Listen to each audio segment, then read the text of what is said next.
c'est parce que le système éducatif tel qu'il existait ne permettait pas de faire un certain nombre de choses qui étaient nécessaires. C'est pas contre, c'est plutôt en complément. Et donc on a essayé de faire ça pour permettre à des étudiants typiquement de faire des projets interdisciplinaires alors qu'on leur disait qu'il fallait qu'ils choisissent une approche disciplinaire, quelle qu'elle soit, pour avoir le droit d'avancer. Et donc on a d'abord créé ce lieu comme un centre de recherche interdisciplinaire qui a été co-construit avec les étudiants pour les étudiants. On a démarré dans un espace qui était la moitié de celui-ci, de cette pièce, et on a eu la chance de quasiment doubler de taille tous les 18 mois pendant plus de 15 ans maintenant. Donc on a un peu plus de place et on fait un peu plus de choses. Et on s'est rendu compte que l'interdisciplinarité était plus un moyen qu'une fin. Et c'est un moyen de faire des choses intéressantes et de faire des choses qui vont avoir un impact positif sur l'avenir des individus, du collectif et même l'avenir de notre humanité et de la planète. Et donc on a eu la chance de grandir progressivement et d'être accompagné par différents types d'acteurs, à la fois français et internationaux, universitaires, la ville de Paris, la Fondation Bettencourt, l'UNESCO. Et assez fondamentalement, ce qu'on essaye de faire, c'est de à la fois savoir travailler avec les institutions, qu'en anglais on qualifie de upper ground, et avec les gens qui sont sur le terrain, on the ground. Et donc on essaie de construire un terrain intermédiaire ou middle ground dans lequel on peut venir ici faire des choses qu'on ne peut pas facilement faire ailleurs.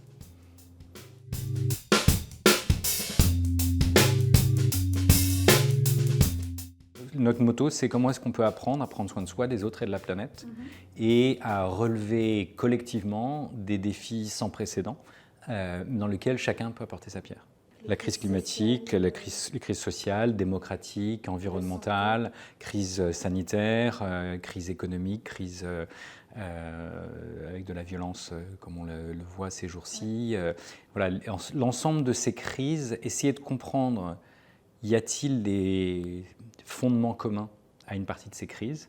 Y a-t-il des leviers d'impact que l'on peut activer pour essayer de répondre à la bonne échelle? Parce que ces crises sont tellement multiples et complexes et d'une ampleur telle qu'à titre individuel, on peut se sentir impuissant. Et donc, il y a des risques d'éco-anxiété ou d'anxiété vis-à-vis du futur. Et on voit une perte de sens et tout un tas d'angoisses qui montent.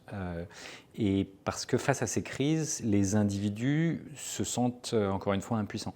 Par contre, est-ce qu'on peut savoir co-créer des collectifs qui peuvent essayer ensemble d'aborder ces sujets, au moins localement, et idéalement en se mettant en réseau avec d'autres acteurs qui font des choses similaires à d'autres endroits, essayer de créer des collectifs à la bonne échelle.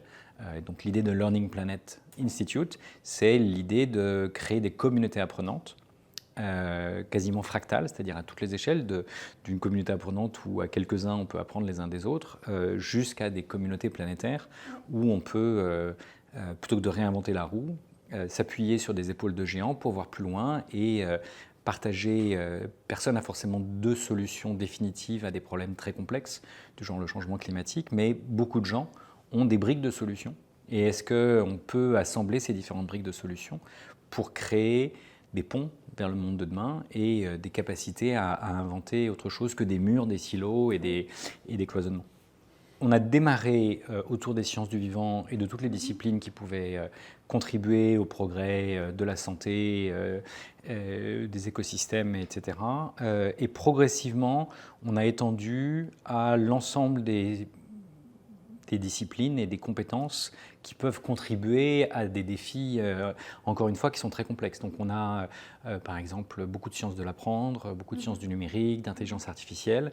Et fondamentalement, on essaye au lieu que les étudiants soient ici en compétition sur les savoirs d'hier, ce qui est à peu près le modèle dominant, sur des questions qu'ils n'ont pas choisies, on les invite à choisir des défis qu'ils ont envie de relever et de le faire en coopérant, pour essayer d'inventer le monde de demain à partir de choses qui sont encore très émergentes. Mais voilà, donc plutôt que d'être en compétition sur les savoirs d'hier, est-ce qu'on peut coopérer sur les défis d'aujourd'hui? Et on a toujours plus de disciplines, donc y compris des sciences humaines ou des disciplines artistiques, créatives, parce que ce dont on se rend compte un peu tardivement pour moi parce que je suis scientifique de formation, c'est que par exemple l'art a quasiment une vertu alchimique. C'est-à-dire que face aux traumatismes personnels, collectifs et globaux auxquels on est confronté, la seule chose qui puisse transformer la souffrance en beauté, il n'y a pas de médicament qui sait faire ça instantanément, même si il y a des antidouleurs qui peuvent faire que ça va un peu mieux. Mais fondamentalement, l'art et la capacité d'inventer de nouveaux récits et de transcender les difficultés et de faire ce qu'on appelle la catharsis pour dépasser ça. Et je trouve que l'éducation artistique, par exemple, est plus une éducation transmissive qu'une éducation qui permet de s'approprier ce pouvoir quasi alchimique. En tout cas, moi, malheureusement, dans ma scolarité, on ne m'a pas dit mais tu devrais faire ça. Donc j'ai dû attendre d'avoir dépassé 50 ans pour oser écrire des poèmes, par exemple. Alors qu'en fait, je pense que c'était potentiellement là, et je pense qu'on ne l'a juste pas encouragé et on ne l'a pas développé du tout. Mais on voit bien que c'est incompatible avec une éducation dans laquelle on est mis en compétition. On ne peut pas être mis en compétition sur le poème qu'on va écrire, ou sur le dessin qu'on va produire, ou sur qui on est et sur sa manière d'exprimer une difficulté. On voit que c'est des choses nécessaires, mais qui ne sont pas au cœur d'un système éducatif qui, pour plein de raisons, n'a pas valorisé ce type de compétences.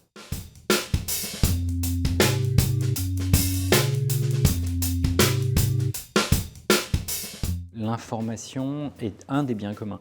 La nature, c'est d'autres biens communs. La qualité de l'air, c'est un bien commun. La qualité de l'eau, les océans, voilà, il y a tout un tas de biens communs naturels. Il y a des biens communs culturels, dont l'éducation, la démocratie, la qualité de l'information, la qualité du débat public. Il y a des biens communs digitaux. Internet est un de ces biens communs. Il y en a d'autres, à la fois la capacité à se connecter, mais aussi, je pense qu'on a d'autres biens communs digitaux, comme Wikipédia ou d'autres, qui sont des sources de connaissances qui ont été validées. Donc on a besoin d'informations pour comprendre ce qu'il advient de nos communs. Qu'est-ce qui se produit dans notre démocratie? Qu'est-ce qui se produit dans notre système éducatif? Qu'est-ce qui se produit dans la nature? Qu'est-ce qui se passe au niveau du changement climatique? Qu'est-ce qui se passe au niveau de la qualité du débat ou sa détérioration? Voilà. Et donc on a besoin d'informations pour comprendre le monde. Et on a besoin d'être... Alors ce qui est amusant, c'est qu'on a des mots qui sont proches, comme formation et information. Ils sont à la fois différents et complémentaires. Et par exemple, l'UNESCO, au début c'est éducation, sciences et culture, mais assez vite, ils ont rajouté la qualité des médias et la qualité de l'information et la défense d'une presse indépendante, parce que c'est un élément clé.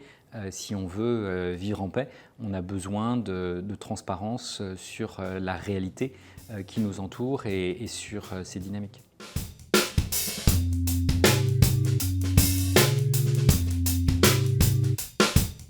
Je trouve que c'est un beau concept qui rentre en résonance avec ce que j'essayais de dire jusqu'à maintenant. C'est-à-dire, pour moi, c'est une information sur ce qu'il se passe dans nos communs.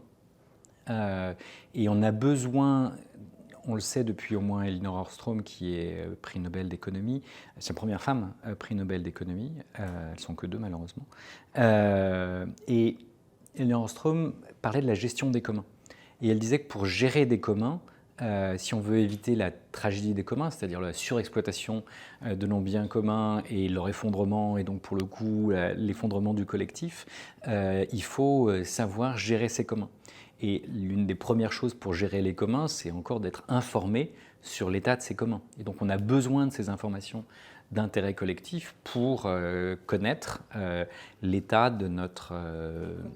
et pour pouvoir protéger et agir si on voit que nos communs sont abîmés ou détériorés ou surexploités par certains. Voilà, comment est-ce qu'on peut créer une dynamique collective de restauration de ces communs. Est-ce que c'est par la loi? Est-ce que c'est par une convention internationale ou les COP sur le climat? Voilà, on voit bien qu'on a besoin d'informations de qualité, par exemple le rapport du GIEC, c'est typiquement une information de qualité d'intérêt collectif. Et la question, c'est est-ce qu'on sait faire quelque chose de cette information? Et donc on voit que l'information est nécessaire, mais pas suffisante dans la gestion des communs.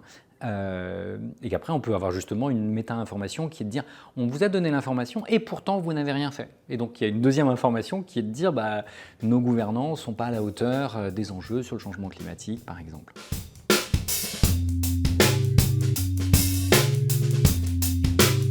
Oui, par construction, en fait, un système ouvert est un système qui peut être parasité. Donc ça c'est vrai en biologie, c'est vrai à tous les niveaux, y compris au niveau de l'information. Et on sait depuis au moins Ésope et même avant que la langue, ça peut être la plus belle chose et la pire des choses, parce qu'on peut faire des déclarations d'amour et énoncer des vérités, ou on peut manipuler, insulter, etc. Et on voit bien que ce qui était vrai des langues est vrai des réseaux sociaux, est vrai d'Internet, et que les fake news n'ont pas attendu Internet pour exister, mais elles ont pris une nouvelle ampleur et elles vont encore en connaître une nouvelle avec l'arrivée de l'intelligence artificielle, ce qu'on appelle les deepfakes et la possibilité de faire des fake news qui sont toujours plus vraisemblables et toujours plus peaufinés dans leur habillage, en faisant dire à des gens des choses qui ne sont pas dites, par exemple, etc. Donc ça, c'est un vrai problème. On voit très bien pourquoi certains manipulent l'information, c'est toujours parce qu'on essaye d'attirer, de manipuler les autres pour obtenir quelque chose. C'est pas pour rien que l'esprit critique a évolué. Mais est-ce qu'on sait le développer? Est-ce qu'on sait le former? Est-ce qu'on sait le faire passer à l'échelle? Parce que avoir un esprit critique face à quelqu'un qui essaie de vous manipuler en face à face, c'est déjà pas évident. Mais si on est bombardé de milliers de variantes de ce genre de choses qui utilisent ce qui a été fait dans le scandale sur Facebook pendant l'élection américaine, avec l'intelligence artificielle peut servir deux fois dans cette manipulation. Elle peut servir une première fois pour modifier l'information, créer la fake news, mais une autre fois pour vous la cibler. Et on ne donne pas forcément la même fake news à tout le monde parce qu'on a tous des ressorts émotionnels et des gens comme Facebook ont appris à connaître ces ressorts émotionnels, à les manipuler, ou Twitter, et pour vendre de la pub. Et donc rien que parce que leur modèle économique est basé sur la publicité, ils ont intérêt à ce que des choses qui manipulent nos émotions se propagent, et donc en particulier des fake news qui sont là pour nous manipuler et manipuler nos ressorts émotionnels.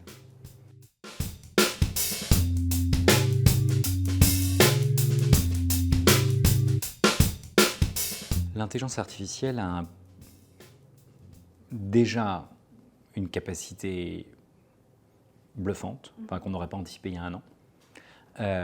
Et comme souvent dans les exponentielles et donc la croissance exponentielle de la technologie, le dernier doublement est aussi impressionnant que la somme des doublements précédents. D'accord ? Donc ça, c'est quand même quelque chose, quand on n'a pas fait de maths, on a un peu de mal à penser ça. Mais voilà, se dire que les derniers progrès de l'intelligence artificielle vont avoir un impact sur nos sociétés qui peut être supérieur à ce que Internet a amené depuis les débuts de l'informatique, c'est pas rien. Donc ça, c'est et qu'on n'en est qu'au début et que dans 2 ans, ça sera encore plus, etc. Donc ça, c'est la première chose. C'est qu'on a du mal à penser les exponentielles. On l'a bien vu avec le Covid. On se dit, il y a quelques cas en Chine, on risque pas grand-chose. Bon, une croissance exponentielle, ça finit toujours par avoir un très fort impact. Donc ça, c'est le premier point. Le deuxième point, c'est qu'il peut y avoir des effets positifs et il peut y avoir des effets très négatifs. De mon point de vue, les effets positifs, pour savoir s'en saisir, il faut les mettre au service des apprenants, des apprentissages et de la qualité de prise de décision collective. Et donc, il faut faire coévoluer l'intelligence artificielle et l'intelligence collective et les décisions collectives. Mais il faut le faire en faisant ce que Aristote avait déjà compris, donc ce n'est pas si nouveau. Aristote, il disait qu'il y a 3 formes de connaissance pour lui.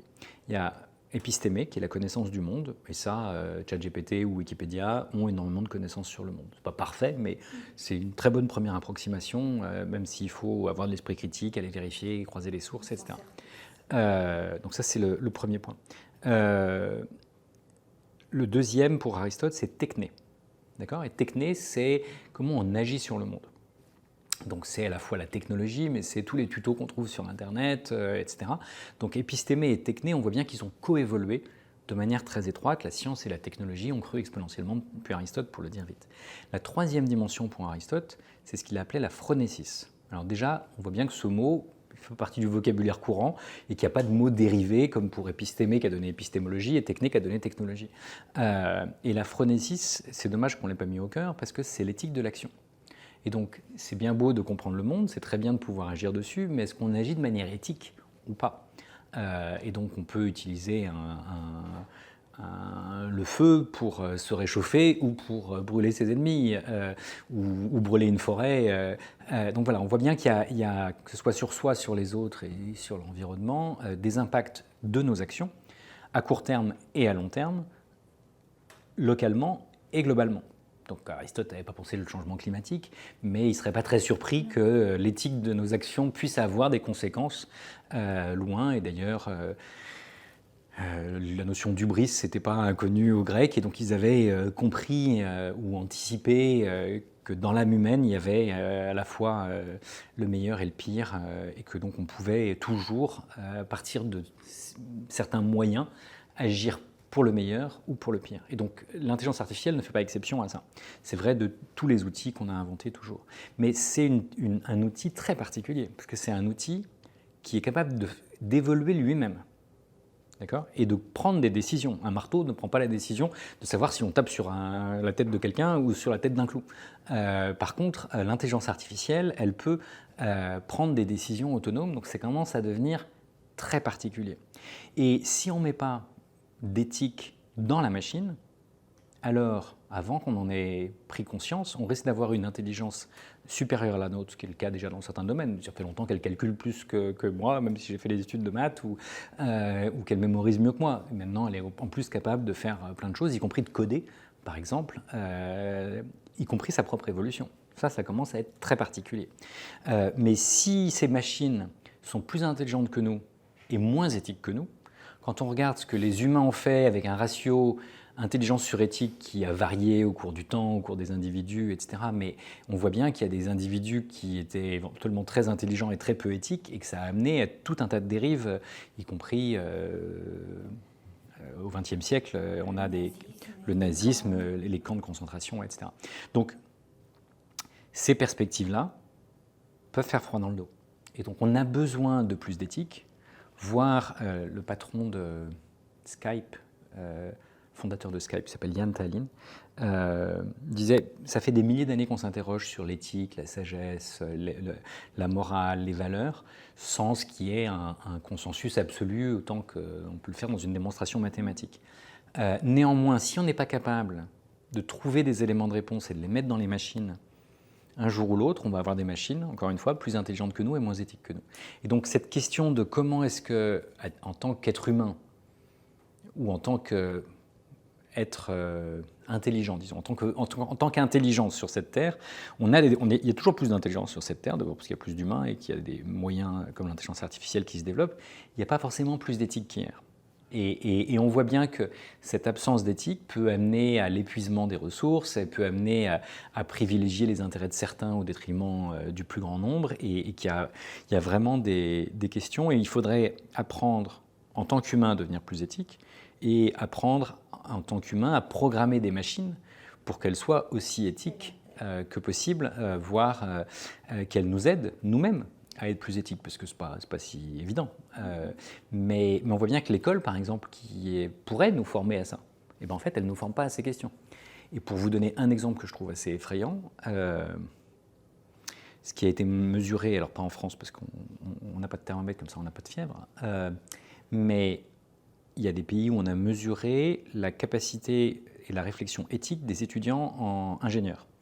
Eh bien, elle est moins bonne à la fin de leur scolarité qu'au début de leur scolarité. Dans les écoles de commerce, c'est la capacité à coopérer qui décroît avec le nombre d'années passées dans sa scolarité.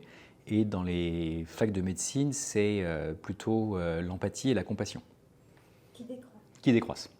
Donc on voit bien que notre système d'enseignement supérieur et notre système éducatif n'ont pas que des vertus. En tout cas, ils ne promeuvent pas que les vertus dont on pourrait espérer qu'elles dotent ceux qui passent par là.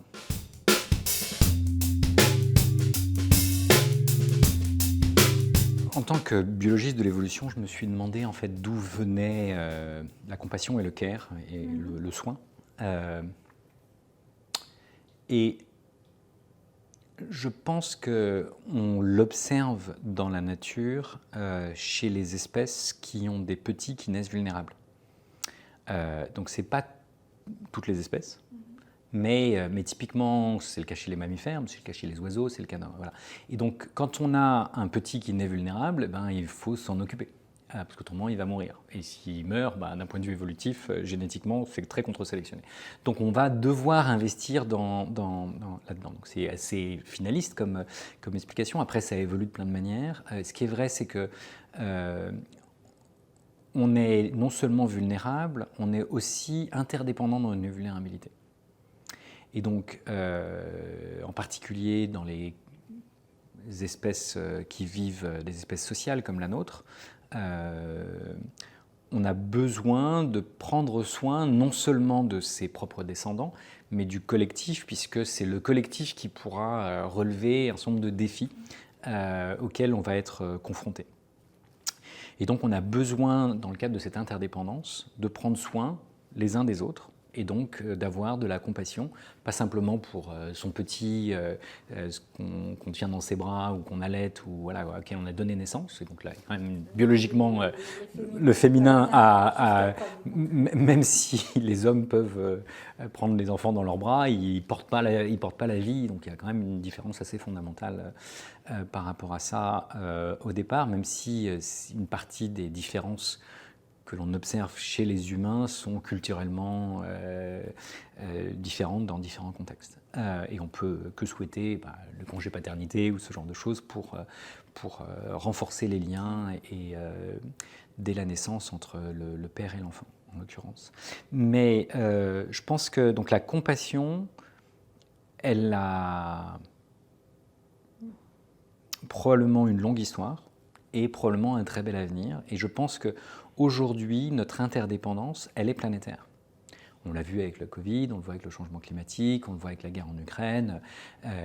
Une crise quelque part, d'une manière ou d'une autre, va nous impacter parce qu'on est tous interconnectés, tous interdépendants. Et donc, la vulnérabilité n'est plus simplement la vulnérabilité de l'individu ou même la vulnérabilité des membres proches du collectif auquel on appartient et dans lequel on a grandi. Ça devient une vulnérabilité planétaire via ces communs qui sont les nôtres, et donc la santé publique ou l'éducation, la démocratie, tout ça c'est des communs planétaires. Et donc on a besoin de prendre soin et on a besoin d'élargir progressivement ce cercle de compassion qui peut être déjà la compassion vis-à-vis de soi-même, c'est pas si évident, la compassion vis-à-vis de ses plus proches, généralement on y arrive en particulier autour de la naissance et du nouveau-né et de sa vulnérabilité, mais ça s'étend progressivement à travers les âges et à travers les cercles. Et donc on voit bien que les cercles de compassion et les cercles de gouvernance commune de nos vulnérabilités, de nos interdépendances, ont cru progressivement. Donc on passe de la famille à la tribu, de la tribu à la cité, de la cité à la nation, à l'Europe et à la planète, de notre espèce à une compassion qu'on peut avoir pour les ours blancs ou pour tout un tas d'animaux ou d'espèces menacées. Et donc on voit que c'est progressivement que l'on a fait évoluer ça. Et les notions de valeur et d'universalisme de ces valeurs ont évolué à travers les âges. Et la notion de citoyenneté était par exemple un moment important pour généraliser. Les religions ont contribué aussi à généraliser, mais généralement c'était quand même nous versus les autres. Et donc aujourd'hui, est-ce qu'on peut avoir une compassion qui se généralise? On voit que c'est le cas de certains, mais pas forcément le cas de tous, et qu'il y a encore plein de débats pour savoir s'il faut d'abord défendre les intérêts de sa communauté locale ou prendre en compte celui de tous. Mais en l'occurrence, ces interdépendances croisées font que c'est très fractal, très comme des poupées russes qui s'emboîtent les unes dans les autres, et en fait, c'est juste une manière c'est notre intérêt bien compris que à cause de cette interdépendance, de définir des manières intelligentes de générer nos biens communs et éventuellement d'investir dans ces biens communs à la fois locaux et planétaires.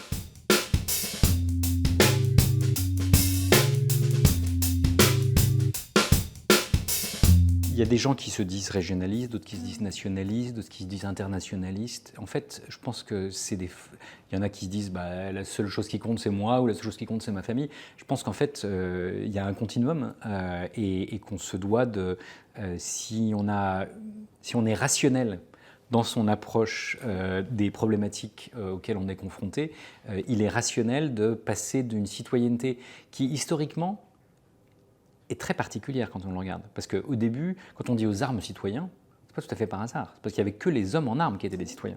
Les femmes n'étaient pas des citoyennes du temps d'Olympe de Gouges ou d'Aspasie à Athènes. Les enfants ne sont toujours pas des citoyens. Les migrants ne sont toujours pas des citoyens. Les pauvres, il a fallu un certain temps pour qu'ils le deviennent. Et on voit bien que la citoyenneté, basée sur les murs de la cité, a opposé ceux qui étaient à l'intérieur des murs et ceux qui étaient à l'extérieur des murs. Que les autres, ce soit des humains, d'ailleurs, ou des barbares. On voit bien que rien que le nom qu'on leur donnait disait tout, donc on ne les considérait pas tout à fait comme des humains, en tout cas pas de la même catégorie. Mais c'est aussi le cas de la nature. Et donc la citoyenneté historique n'est ni inclusive, ni écologique. Et donc, si on veut prendre en compte l'ensemble des dimensions auxquelles on est, il faut, à mon avis, dépasser la citoyenneté historique et penser autre chose. Si on le passe sur la planète, on peut s'appeler des planétisens, comme il y a des citizens, des planétoyens, qui essayent de prendre en compte cette citoyenneté planétaire. Et l'idée, c'est plus de défendre les murs de la cité par les armes, c'est de défendre les limites planétaires par nos actions responsables, éthiques, et qui sont fondées scientifiquement et éthiquement responsables.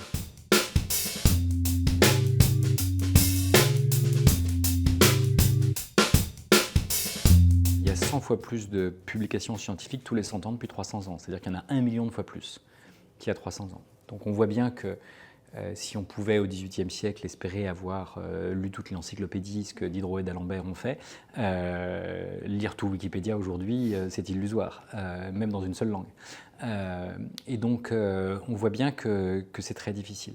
Donc il faut à la fois avoir des points de repère et en même temps être capable d'avoir appris à apprendre pour apprendre ce dont on a besoin au moment où on en a besoin. On peut tout positionner sur une échelle de temps. On peut aussi tout positionner sur une échelle d'espace.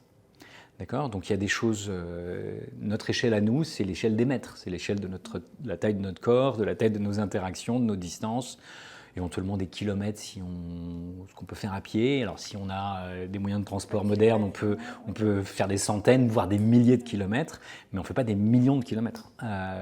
Et nos yeux ne voient pas les échelles microscopiques. Et donc on a aussi besoin de microscopes ou de télescopes pour voir beaucoup plus loin dans le temps et dans l'espace.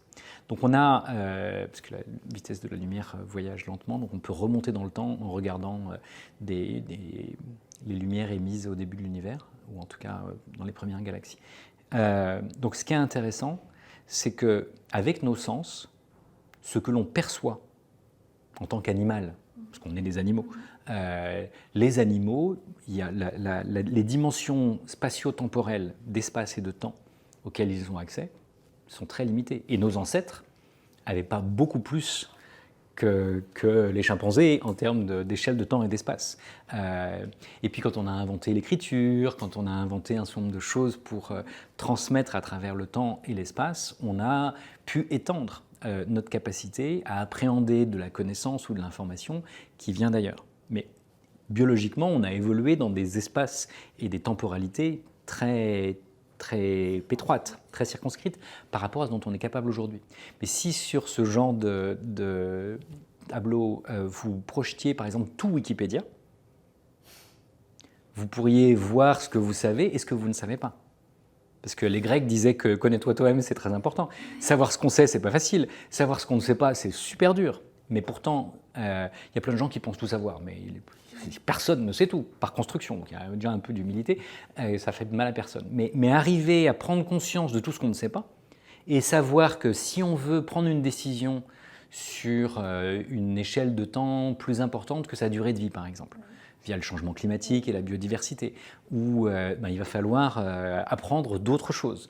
Ce que des gens font intuitivement. Il y a un certain nombre de traditions qui pensaient l'intérêt des générations à venir, jusqu'à 7 générations chez les Amérindiens. Donc on voit bien que cette capacité à comprendre d'où on vient, où on est, où on va, et accéder à des connaissances qui nous aident à comprendre les dynamiques dans lesquelles on est et dans lesquelles on est plus ou moins emporté. Et est-ce qu'on peut agir sur ces dynamiques ou est-ce qu'on va être ballotté indéfiniment?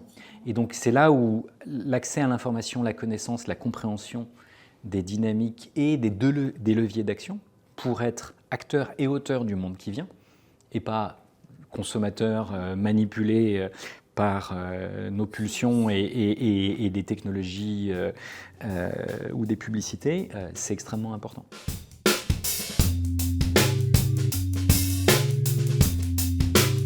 Sur des faits scientifiques, toutes les paroles ne se valent pas.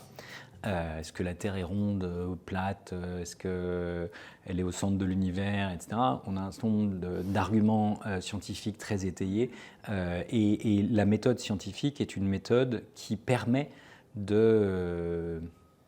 d'invalider, en tout cas, un certain nombre de choses et de tester un certain nombre d'hypothèses. Et donc je pense que comprendre ça, et ce qui est intéressant, c'est qu'en fait tout le monde peut comprendre la méthode scientifique. Tout le monde, on est tous nés chercheurs. Ça a été montré par Alison Gopnik à Berkeley. Et on est tous, c'est comme ça qu'on a appris par essai et erreur à marcher ou à parler. Et donc cette capacité à avoir une vision du monde et à la réviser, les enfants naissent avec. Et donc on est tous nés avec.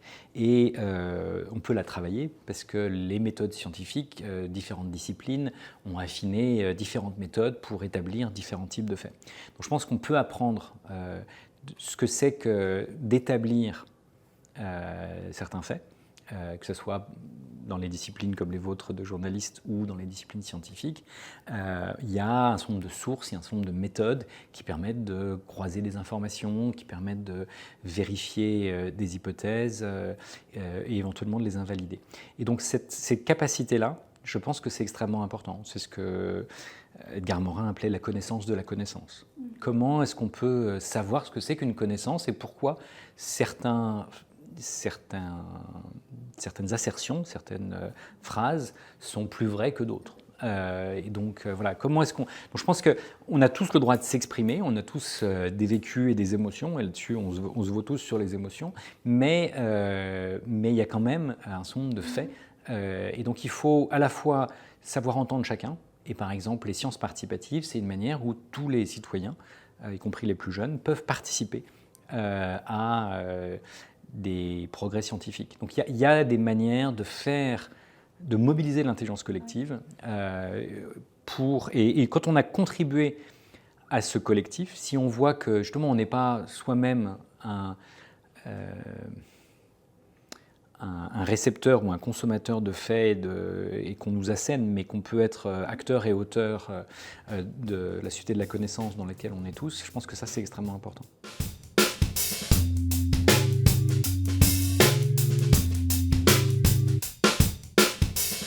On a des biais de représentation émotionnelle et l'information et les médias nourrissent à la fois le fait que nos cerveaux recherchent plus facilement l'information négative que l'information positive et plus facilement l'information proche que l'information lointaine. Néanmoins, sur le fait qu'il y a des choses qui vont tous nous impacter et qui sont très structurantes, je pense qu'on a besoin d'avoir des informations sur ce qui se passe à l'autre bout de la planète et qui peut très vite... qui nous sont proches, parce qu'aujourd'hui, on est proche de tous et de toutes, parce que l'information et les virus ou les conséquences de ces informations peuvent très vite nous impacter dans nos vies aussi. Donc cette interdépendance qui se généralise, elle a besoin d'une autre forme d'information que celle plus classique. Y compris, par exemple, on peut avoir besoin d'informations positives sur ce qui se passe loin, ce qui n'est pas du tout le biais de base, parce que ce qui se passe de positif loin peut nous inspirer et nous permettre de faire quelque chose à notre échelle de positif pour notre environnement, voire alors que ça peut être l'environnement local ou l'environnement planétaire. Et donc moi j'aime beaucoup les informations qui nourrissent ce que j'appelle le « et si nous ». Donc en fait c'est et si nous apprenions de cette information et qu'est-ce que nous pourrions en apprendre pour faire quelque chose de positif, et si nous relions les manches, et si nous faisions ensemble des choses qui ont du sens, de l'impact, et qui vont contribuer à faire de nous de bons ancêtres. Et donc des gens qui auront non seulement bien vécu, mais auront laissé une planète dans un état positif à nos descendants lointains. Et j'aime bien un poème qui a été écrit sur ce sujet, qui dit « Il est 3h23 du matin et je me suis fait réveiller par mes arrière-petits-enfants qui m'ont demandé ce que j'ai fait quand j'ai su. » Et donc, voilà. Donc, si on reçoit des informations qui changent ce qu'on doit faire quand on le sait, ça, je pense que c'est des informations qui sont pertinentes pour faire de nous non seulement des bons citoyens ici, mais des bons planétisènes, mais aussi des bons ancêtres qui vont avoir un impact positif sur les générations futures.